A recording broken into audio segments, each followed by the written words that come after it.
It is 8:40 Newstalk Sauga 960 Raw. Mike Richards along with David Bastl, and we've been talking about this program, Checks Over Strikes, here this morning. And both Craig Brown and Dean Chambers are going to explain it in detail exactly what it is. Now, briefly, a financial literacy program and platform that is aimed at teaching the basics of finance to adults and youth living in the city's most marginalized neighborhoods. It's just a great idea. These guys get it, and it's not only make your community better, it's how you make a whole city better. And I think if we have any understanding of what has gone on in the last couple of years, where we have come to grips with the fact that it's just been an unfair, biased society that has not allowed those in certain neighborhoods to have a chance. It's one thing to talk about freedoms and everyone's welcome to do it, but you're sort of not welcome to the party. Like, what does that feel like? So I think that's when, sometimes you feel uncomfortable. For me as a white guy, making comments about these communities and going, well, how much time have you spent in that community, Mike? Like, how much have you done for other people? And I'm very much that way. I'm a honest guy. I'm a fair guy. And we have a ton of people on the show that are doing something, that are making something happen. So we say good morning to Dean Chambers. Good morning, Dean. Good morning. Good morning. And Craig Brown. Hey, Craig, thanks for joining us. Good morning. Good morning. Okay, so as I'm reading this, and I've never had a chance to actually ask this question, but when I use the word marginalized, it makes me feel uncomfortable because I feel like somehow I'm already putting a label on a community. I'm sort of making already within even the language a bias that it is something less than. So I'm just curious from your take. Is this a good word that we should use? Is this a word that you're comfortable with, or is this exactly the word that you want to get across to people? And I'll start with, it doesn't matter. Whoever wants to take this, what do you think about that word? Is this a good word for us to use? It's a word that pretty much sums up where we grew up, and it describes everything that people are going through in those areas where, as you were mentioning, that there's not a fair advantage for people in those communities. As for myself and Craig, we grew up in these areas having a thirst for knowledge, but nowhere to obtain this knowledge. So marginalized does fit the description of the areas where we grew up. Checks over, oh, sorry, go ahead, Mike. No, go ahead, Dave. Checks Over Strikes, Craig, the foundation of it, the two of you obviously are friends. You guys have worked on other projects before. This is kind of an extension of other programs you have done. How does it come about? How do you guys sit down and say, listen, something has to be done here and we're the right people to do it? Maybe take us through that, Craig. Would you want long or short end of Craig, we're off here at 9 o'clock. Come on. Yeah. Okay. Really and truly, I'll give you the elevator pitch. Honestly, Dean and I we're friends. Our wives are close friends, and just before the pandemic, Dean was already had an idea to write a book, and during that same time, 7 girls came to me and wanted to invest. And I was like, okay, Dean, I think this is a good opportunity to kind of understand what these 7 individuals actually know about investing. So Dean and I were like, okay, you know what? We'll have a first meeting at my house.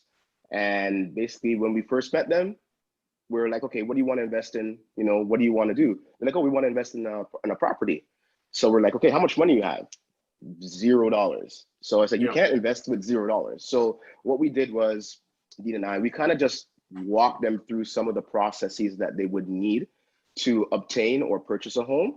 And we walk them through credit, down payment, budgeting. We just kind of walk them through those small things. And then we use that content for the book. So what ended up happening was that during the time we were meeting post-pandemic, we were able to make them understand certain things. And then what they did was they created side hustles for themselves. So we supported those side hustles. And in between that time, during the year of the pandemic or the year and a half, they were able to accumulate $40,000 through their side hustles. Not to mention, during that time, we used the content to launch our book. And, we sold, 1,000 books just from our trunks. So we knew there was a need. And like Dean mentioned, there's just a thirst for this information. And we wanted to make it cool. We have a younger generation. We don't want to lecture or talk down to individuals because, Right. again, you don't know what you don't know. So some people, when it comes to money, they're very private, and some of them may be embarrassed because they may have, their credit is shot.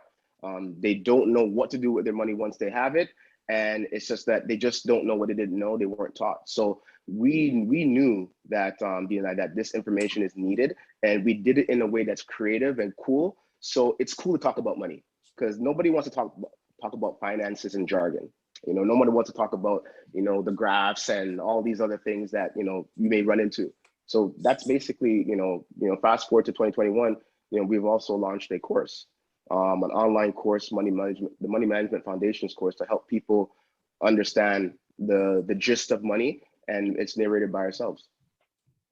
Wow. I mean, it's just, always the challenge of teaching, right? I come from a family of teachers and coaches, right? And so that's the challenge, even if it's sports, is to not, overwhelm them with stuff they're like, well, I can't play this sport, or I don't understand the play, or I don't understand the technique or the training. It's that fine balance between figuring out how to get to them and how to make it effective. And when you start talking about money, I'll always remember, our good friend Pinball Clements, right? Because I don't know anyone, unless I read the Bible, I don't know anyone better probably than Pinball Clements. And I said, so what's the real difference? I said, because we like to talk honestly here. And I said, so you and I, like, what is the real difference? He goes, it's easy. He said, certainly you're on in Tampa Bay. He goes, when I walk into the bank, they've already made a decision about me and getting a loan. They already made the decision. I haven't talked to anybody yet. And I thought, you know what? That's so crushing. Like, I'm sorry, as a human being, I'm like, it is soul crushing. We don't know what that, and I'm saying collectively is a middle income white kids. I'm from Stouffville, Ontario, Markham, Unionville, blah, blah, blah. People have pools. People have jobs, they go on vacations. Mm-hmm. And so my perspective is not the same as someone from some Jane and Finch, just not. And again, it comes down to that. It's not that you wouldn't know what to do with money, but you've never been given the chance because you don't have any. And when you do have some, as you said, sometimes there must be, like, there's a pride to it when you don't have money. Because that's I think, and for young people, like, what is the most difficult part of this? So you just talked about trying to get to them, trying to lecture them, but when you talk to them in these communities, what is the thing that's constant? That is the thing that you are always up against. What would that one thing be in these communities? It's shame. People are afraid to be shamed, as they feel people are going to judge them. And within our organization, we don't judge people. Everybody has a clean slate with us. Your mistakes can be corrected. And people feel that shame is something that they can't deal with, and they got to keep it to themselves. Especially for men. Men like to keep everything to themselves. They say men are not supposed to cry. That's not true. Everybody's allowed to cry, right? And that's how we find financial literacy amongst our communities. Everybody feels embarrassed and ashamed to talk about their financial struggles that they have. Getting a couple questions here, guys. We're a very interactive show, so social media is a big part of it. I'm going to read something quickly, and I'd like you to comment on this too, Craig. So, to increase the program's accessibility and community success, Checks Over Strikes is offering free access to its foundation courses throughout the summer. Can you maybe tell our audience, and the question we got today was, where can they get this information about these courses? So there's some good news and some bad news. So okay. the course itself, it was free access up until July 31st. So we ran a program from July 1st to July 31st where anybody can access the free course on our Checks Over Strikes website. Like I said, the bad news is it's over. However, we do have another free program coming up August 9th, and that is, we're going to be talking about credit. So what we found out through our course itself, a lot of people were going through the course, and a lot of people were viewing the credit aspect of the modules. And Dean and I saw a most definite thirst for that particular module. So we're going to focus on credit come August 9th, 7 p.m. If anybody wants to register, again, just check out our website or hit us up in our DMs at Checks Over Strikes at IG, actually, Instagram. Now, I'm just curious. Now, are you from different neighborhoods originally? Who's from Jane Finch? I'm from Jane and Finch. Jane Finch. And Craig, where's your neighborhood? I was from Jane and Chathui, and I also grew up in the Lawrence Heights, aka Jungle area. Right. So do people from the neighborhood see you doing this? Because to me, that's half the battle. Is that, you know what I mean? People saying, oh, okay, so if they're doing it, or I see that they're giving, because this is really paying it forward. That's what this is. This is delving back into your community to make your community better.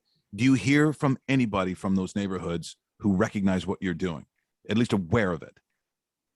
Yes, people are aware of what we're doing, and our next plans of implementation is trying to get into the school boards, because that's where we feel that's where we can make the biggest difference. It starts with the generation after us, right? Because, and not to cancel anybody that's our age or older, because everybody has the right to success when it comes to financial literacy.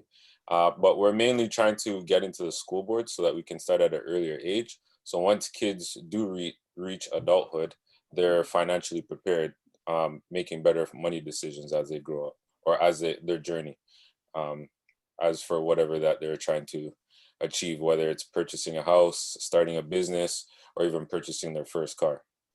You know, it's funny, Dean, because I'm originally from Winnipeg, moved to Toronto, and now I'm here. When I was in school, kids didn't learn anything about this, and you sit here as an adult, the four of us, going, how are you? You know, because they try to prepare you for all aspects of life. Yeah. Owning a house, financially securing your family and everybody close to you. How is that not part of a school situation where you even learn it at the youngest ages? It's mind-boggling, because we had family studies, and that's something that should be in there, which is budgeting, but that wasn't something that you're taught. It was just how to cook scrambled eggs or pancakes. You're right, though. You're right. What about budgeting? That's like one of the most important things that you need to do. The budget keeps your household together. And the school board is trying to implement things now, but me and Craig don't want to be waiting too long for them. So that's why we're taking a stance to make sure that we can get financial literacy, our program especially into the school board, so that everybody can learn about financial literacy the way we learned about it, which nothing against the school boards, but sometimes when they roll out things, it's a bit primitive. So we want to make sure that we're kind of ahead of the curve and teaching them things that are relatable to things that are happening now.